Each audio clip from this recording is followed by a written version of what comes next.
Congratulation. तमर eighty job है आ salary 7000 टका। ठीक अच्छे सर। वर्षा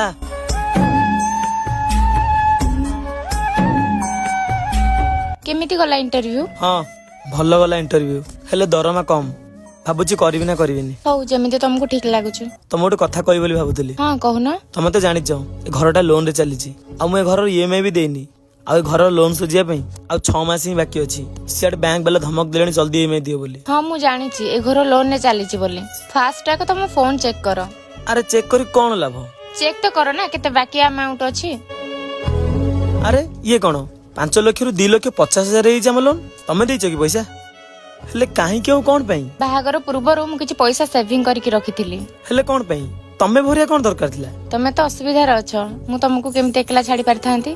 किंतु तमे पैसा भर देलो ए दायित्वटा मोर थिला। त माने घर केवल कोन तमर? नाइ मोर काहे की ए घरे हम 2 जण कर अधिकार अछि। जदि घरटा हम 2 जण कर तो कर्तव्य भी तो हम 2 जण कर ना। हमर पूरा हक अछि ए घरर लोन सुजिया पई आ ए घरर दायित्व नेबा पई।